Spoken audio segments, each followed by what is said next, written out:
Bom dia, irmãos, tudo bom com vocês? A gente está aqui para dar sequência à nossa série de estudos com relação à revista Didaquê, na qual nós estamos estudando a caminhada com Jesus.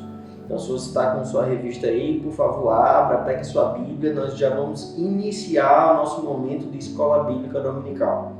Como a gente viu na lição anterior, a missão cristã no mundo é necessário que aqueles que são chamados por Deus tenham a plena certeza de que foi Ele que nos comissionou, e essa mensagem sendo comissionada por Deus, nós temos um profundo dever e um senso de urgência em entregar essa mensagem para as pessoas que estão necessitadas. Quais são essas pessoas? Todo mundo. Quem deve entregar essa missão? Todos nós. Agora a gente dá sequência à nossa série de reflexões no capítulo 4, que diz respeito ao amor na caminhada. Se você puder pegar sua Bíblia agora e fazer um pequeno momento de leitura inicial comigo, por favor, me acompanhe nessa leitura. A gente vai voltar lá para Lucas, capítulo 10, o mesmo capítulo que a gente leu na semana passada. Agora a gente vai dar continuidade lendo a partir do versículo 25. A revista fala para a gente ler do 25 até o 42, e é uma leitura muito boa. Mas eu queria que você lesse agora comigo do 25 até o versículo 35. Amém? Começa assim. E eis que se levantou um certo jurista, tendo e dizendo: Mestre, o que farei para herdar a vida eterna? E ele lhe disse: O que está escrito na lei? O que foi que você leu? E ele respondendo disse: Tu amarás o Senhor, o teu Deus, com todo o teu coração, com toda a tua alma e com todas as suas forças, e com toda a sua mente, e ame o seu próximo como a si mesmo. E ele disse: Você me respondeu corretamente, faça isso e você viverá. Versículo 29. Mas ele, querendo justificar-se a si mesmo, disse a Jesus: E quem é o meu próximo? Jesus respondeu dizendo: Um certo homem descia de Jerusalém para Jericó e caiu entre ladrões, os quais o roubaram, o feriram e partiram, deixando-o quase morto. E por acaso descia pelo mesmo caminho um certo sacerdote, e quando ele o viu, passou pelo outro lado. E assim também um levita que descia, e quando chegou ao lugar e o viu, ele passou pelo outro lado. Mas um certo samaritano, estando de viagem, chegou até ele e, vendo, teve compaixão dele. E aproximando-se dele, atou-lhe as feridas, derramando azeite e vinho, e pondo sobre o seu próprio animal, levou-o para uma hospedaria e cuidou dele. E no dia seguinte, partindo, ele tirou 2 denários e deu-os ao hospedeiro. E disse-lhes: Cuide dele, e tudo o que demais ele gastar, na minha volta eu pagarei. Eu gostaria que você continuasse essa leitura comigo no versículo 36. Ora, qual destes 3 te parece que foi o próximo daquele que caiu entre os ladrões? E ele disse: O que mostrou misericórdia para com o outro. Então Jesus lhe disse: Então vá você e faça da mesma forma. O amor é um caminho sobremodo excelente. Eu queria que você lesse um pouco aquilo que a doutora Sharon George fala para a gente com relação ao amor, que diz respeito ao Evangelho de Lucas. Me acompanhe, por favor, para a página 13. E ela fala o seguinte: no texto de Lucas, capítulo 9, versículo 51, e no capítulo 19, versículo 28, Jesus, o Mestre, ele manifestou no seu semblante a intrépida resolução de ir para Jerusalém, no capítulo 9, versículo 51. Durante 10 capítulos, o evangelista registra a caminhada de Jesus até Jerusalém. Os assuntos abordados são profundos e o ambiente está carregado com a tensão e antecipação da oposição e consequente morte que esperava Jesus em Jerusalém. No caminho havia muito diálogo, havia comunhão, haviam interrupções, havia perguntas. As parábolas constituem 50% do Evangelho de Lucas e há pelo menos 20 delas somente no texto mencionado. O que é a jornada de Jesus rumo a Jerusalém? Através das parábolas, o mestre levava os discípulos a pensar, a refletir e a se posicionarem. Elas não traziam respostas prontas, Cada ouvinte tinha que fazer a sua própria identificação e aplicação. A parábola forçava algum posicionamento. O discípulo é quem definia o seu compromisso em perfeita harmonia com o reino de Deus. Para apresentar essa responsabilidade cristã, o Senhor Jesus respondeu àquele jurista, respondeu a pergunta daquele homem com uma breve parábola a respeito do homem samaritano. E dessa parábola ele consegue extrair profundas verdades para os nossos dias, que envolvem a ética cristã, que envolvem os valores do reino, e ele diz para aquele homem com relação ao grande mandamento que o Senhor já havia outrora estabelecido: você vai amar ao próximo como a si mesmo. Ele escolhe dessa maneira para tentar ensinar aquele homem a respeito das verdades profundas a respeito do seu reino vindouro. Agora eu queria que você lançasse luz sobre esse texto. A parábola que Jesus acabou de contar é um percurso que o homem faz de Jerusalém até Jericó. Um percurso que se estendia aproximadamente por 30 quilômetros. Jerusalém está a 750 metros acima do nível do mar. Imagine só. Jericó está a 400 metros abaixo do nível do mar, sendo então cerca de 1.150 metros de descida, com desfiladeiros, penhascos, curvas perigosíssimas, um lugar ideal para assaltos e demais investidas de inimigos. Esse desfiladeiro tinha uma péssima reputação. Era chamada de Via Sangrenta, pelo grande número de assaltos, roubos e mortes que haviam desse percurso de Jerusalém até Jericó. Essa história ela narra alguns personagens que envolviam aí o viajante, que foi o homem que foi saqueado, os salteadores ou saqueadores, os homens que roubaram, o sacerdote, o levita e o samaritano. Então, qual é a ideia central que nós estamos tentando aprender nessa manhã de domingo? Primeiro, essa mensagem diz respeito à prática do amor na caminhada. É necessário que a gente entenda como é que deve ser o nosso posicionamento na nossa caminhada cristã. Então eu queria discorrer com vocês aí 3 pontos para que a gente entenda o que é que Jesus quis dizer quando ele falou essa parábola para esse homem. E eu gostaria que você me acompanhasse aí. Primeiro tópico: o amor na caminhada é uma atitude oposta ao legalismo. E você pode estar se perguntando aí o que é legalismo.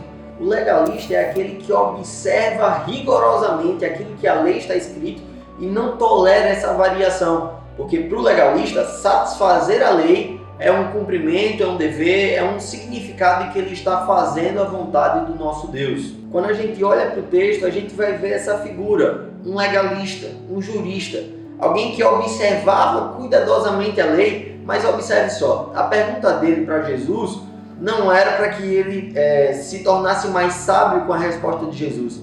Ele já sabia qual era a resposta que ele queria. É tanto que quando aquele homem fala para Jesus: o que é que eu tenho que fazer para herdar a vida eterna? Ele já sabia, ele sabia o que é que a lei dizia. Tanto que quando Jesus fala para ele, pergunta para ele: o que é que a lei está dizendo? Ele vai lá e responde: a lei diz que eu tenho que amar a Deus acima de todas as coisas. A lei fala para que eu ame meu próximo como eu amo a mim mesmo. Ele sabia o que é que ele tinha que cumprir para satisfazer a vontade da lei. A grande questão, quando nos deparamos com esse tipo de texto, é porque Romanos capítulo 7 vai nos trazer uma profunda lição, vai evidenciar o papel da lei. E olha só que coisa, a gente nunca vai ser capaz de satisfazer toda a lei. Sempre nos pegaremos rompendo o 10º mandamento: não cobice. O apóstolo Paulo fala isso com muita primazia. Ele diz assim: eu não conhecia o que era cobiçar até que a lei me disse: não cobice. Foi daí então que eu me peguei pensando, e agora eu me pego analisando as coisas e eu cobiço, eu minto, eu sou invejoso. O apóstolo Paulo fala isso. E o 10º mandamento, não cobiçar, é um resumo da lei inteira. Romanos capítulo 7 veio para dizer para mim e para você que nós nunca vamos conseguir cumprir toda a lei. Esse é o problema do legalista. Ele pensa que se ele satisfazer a vontade da lei, ele será aceito por Deus. O grande problema que Jesus estava tentando evidenciar para esse homem é que ele jamais seria capaz de cumprir toda a lei. E ele pega aquele homem com um ensinamento, com uma poderosa parábola.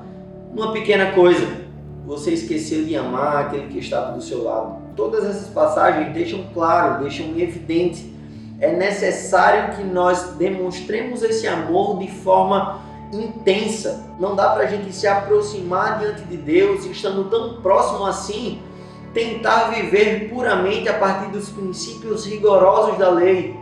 É necessário que a gente olhe para aquilo que o próprio Cristo nos ensinou, é necessário que a gente entenda e a gente consiga interpretar aquilo que a lei está dizendo. Para o judeu, o próximo se referia ao patrício, aquele homem que era co-cidadão, um judeu que também cumpria a lei.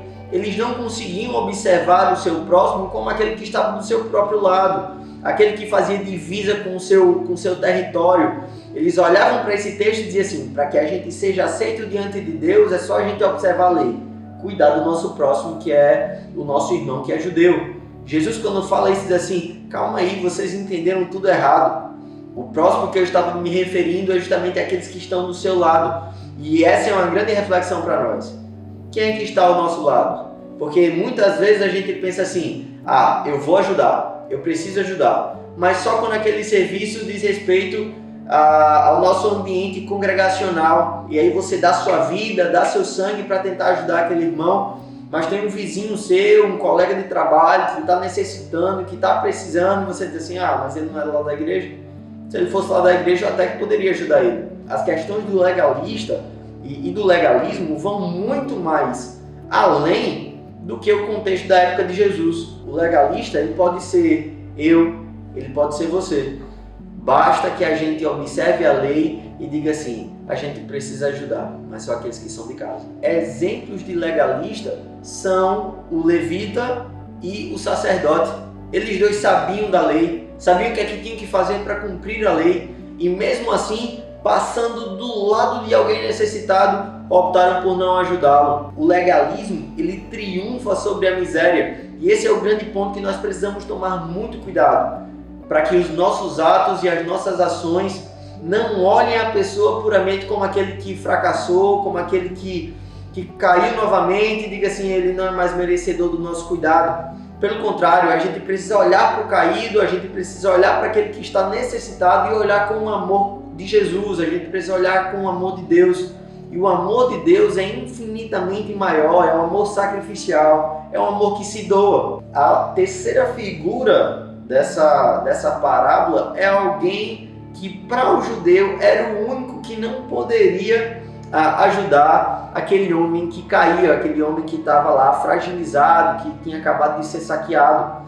Um samaritano, por não ser da cultura judaica de uma forma geral, ele não poderia, ele não estava apto para seguir os mandamentos de Deus e cumprir as suas ordenanças como fala a lei. Mas Jesus quer instigar aquele homem dizendo assim: você está vendo o samaritano? Qual desses homens foi o próximo? Quem entendeu o mandamento de Deus e cumpriu?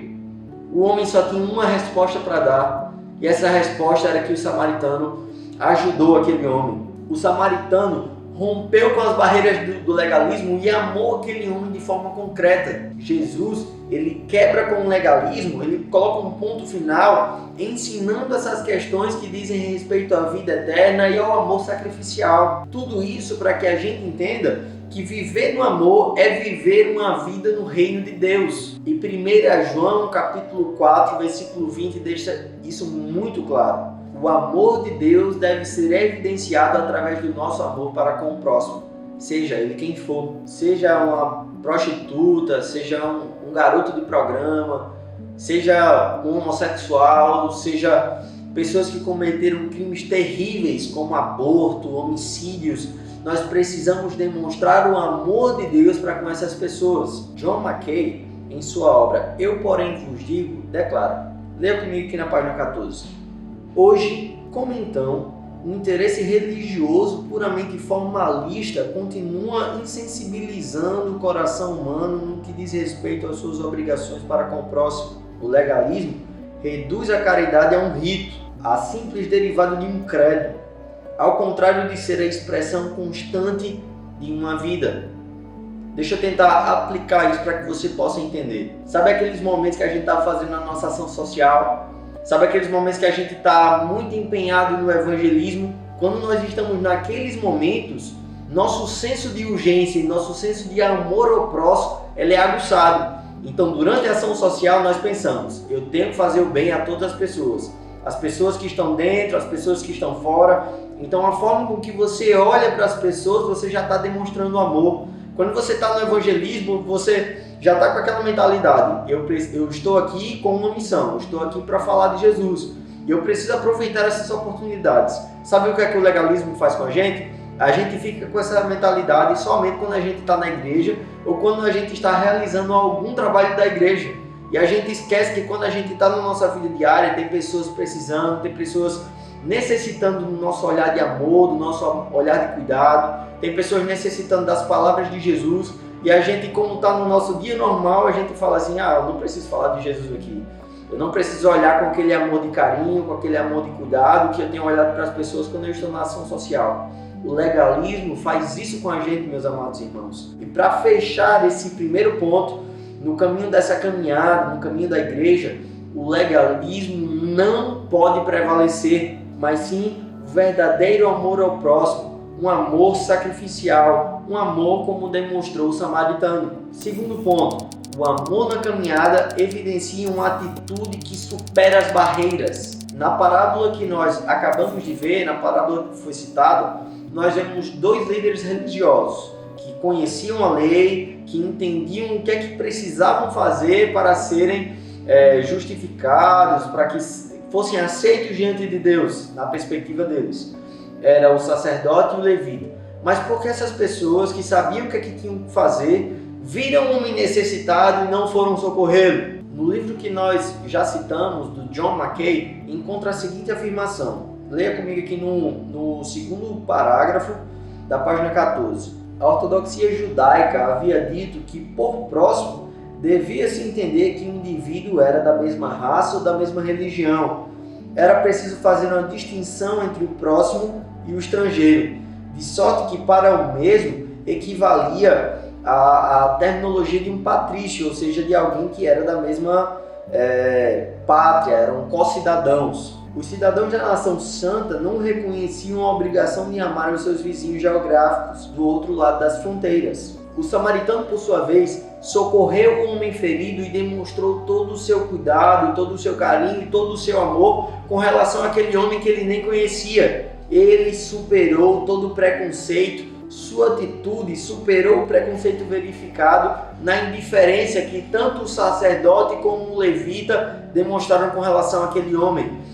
E o samaritano, ele decidiu, por um ato voluntário, demonstrar todo o amor que ele podia com relação àquele homem. O amor exercitado na caminhada cristã não tem barreiras. Foi isso que o William Barclay resumiu quando ele falou o seguinte: qualquer pessoa de qualquer nação que está em necessidade é o nosso próximo. Nossa ajuda deve ser tão ampla como o amor de Deus. Leon Morris afirma em seu comentário com relação ao livro de Lucas, eu gostaria que você me acompanhasse novamente, ele fala o seguinte: é a necessidade do nosso próximo e não a sua nacionalidade que importa. A Bíblia condena qualquer atitude discriminatória, pois todos são iguais diante de Deus. Todos nós somos iguais, não como se nós todos fôssemos bonzinhos e merecedores da misericórdia de Deus, mas todos nós somos nivelados por baixo. Todos nós somos pecadores, todos nós somos transgressores da lei de Deus. Por essa razão é que as pessoas no mundo são alvo do amor de Deus. Os sentimentos humanos, a compaixão, o perdão, o amor, eles devem estar acima de tudo aquilo que nós colocamos como um preconceito, como discriminação. Nós não podemos olhar para a raça, olhar para a etnia, olhar para a vida pregressa e julgar como se nós pudéssemos fazer isso, aquilo que a pessoa deve ou não receber, se ela merece ou se ela não merece ser ajudada. Nós nos colocamos nessa situação como mensageiros de Deus, como arautos do Senhor, como servos do seu reino, em dedicar todo o amor que nós recebemos de Deus para os desafortunados. Está na hora de derrubarmos as barreiras do preconceito e da indiferença e nós exercitarmos o verdadeiro amor na caminhada cristã. Foi isso que nosso Senhor nos ensinou, amados irmãos. Terceiro ponto, o amor na caminhada é uma atitude sacrificial. A gente falou tanto de amor com relação à lição inteira e aí você provavelmente deve ter pensado no amor como um sentimento, como aquele friozinho, como aquele desejo, como algo de forma abstrata. Mas eu queria deixar claro para você, amor é uma decisão, amor é uma ação. O amor que não é vivencial, o amor que não pode ser apalpado, é um mero sentimento frívolo e passageiro. É óbvio que tanto o sacerdote como o levita olharam para a situação daquele homem desafortunado, todo machucado, e tiveram remorso, sentiram pena, sentiram um profundo pesar, uma sensação extrema de desconforto. Mas isso não é demonstrar o amor. Eles olharam para o ferido e não fizeram nada. Disse que a compaixão, para ser verdadeira, ela deve ser gerada a partir de atos sacrificiais. Em qualquer lugar ou em qualquer situação é necessário que nós nos coloquemos nesse lugar e demonstremos o amor sacrificial. É muito provável, se o sacerdote e o levita olhassem para a figura daquele homem e ele estivesse dentro do templo, dentro de algum lugar de reuniões sagradas, é claro, é evidente, eles não pensariam duas vezes e iriam socorrer aquele homem. Mas essa é a grande questão. Nós precisamos estar pronto em todos os momentos para socorrer o necessitado. E socorrer o necessitado não é dar tudo que nós temos. Porque provavelmente você está aí escutando isso e está dizendo assim, mas eu não tenho muitos recursos. Mas você pode amá-lo totalmente. Você pode demonstrar amor, você pode dar seu ombro amigo, você pode dar os seus ouvidos para que ele possa conversar, desabafar e assim aliviar as suas tensões do dia, porque sabe que tem alguém que ele é amado, que ele é cuidado, não somente por você, meu irmão, mas ele é cuidado por Deus através da sua vida. Hoje é possível nós recebermos muitos necessitados do amor de Deus, como os refugiados, os enfermos, os oprimidos, os viciados, os injustiçados, os desamparados, os pobres. Esses e tantos outros estão gemendo, precisando do cuidado de Deus. E nós somos essa expressão, nós somos os enviados de Deus para demonstrar o cuidado com essas pessoas.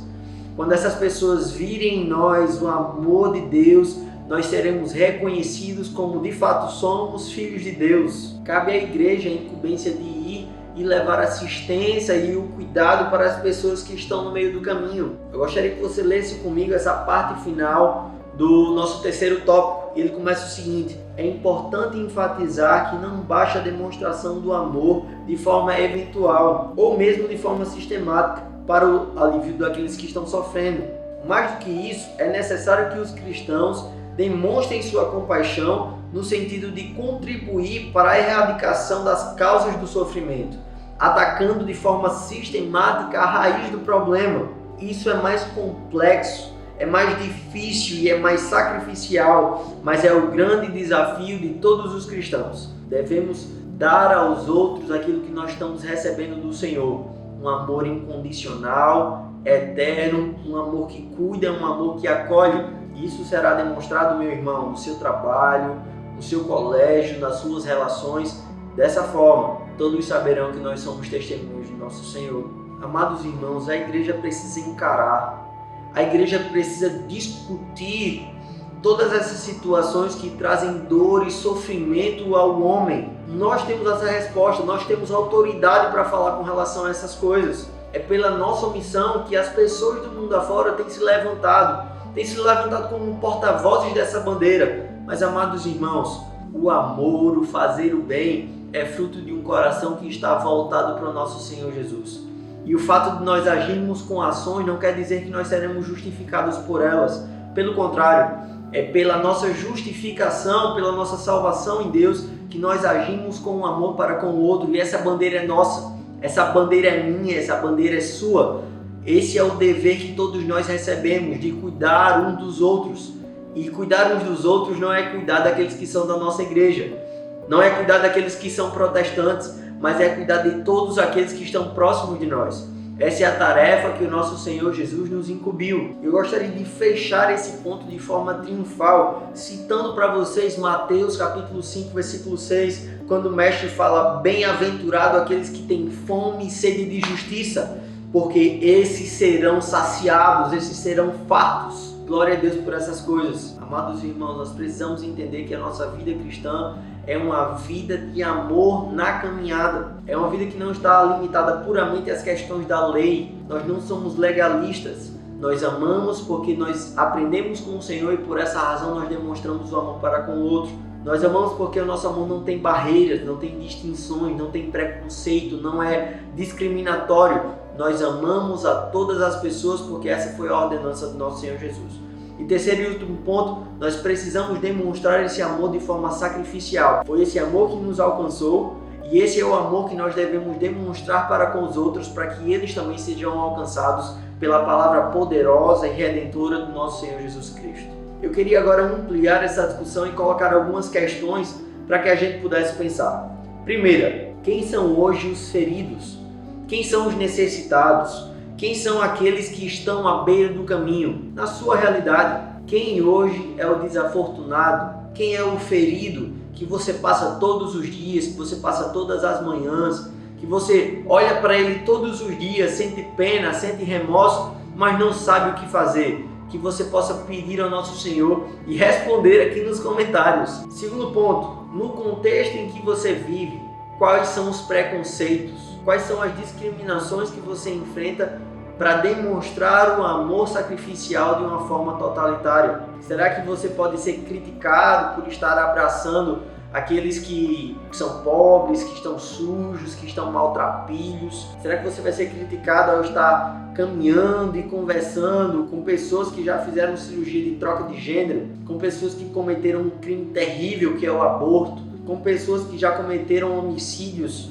Qual o preconceito que você está enfrentando e que está impedindo você de agir com o amor que o nosso Senhor nos ensinou? Que essa palavra possa ser viva em seu coração, que você possa aplicá-la no seu dia a dia. Essa é uma mensagem poderosa que o nosso Senhor nos ensinou.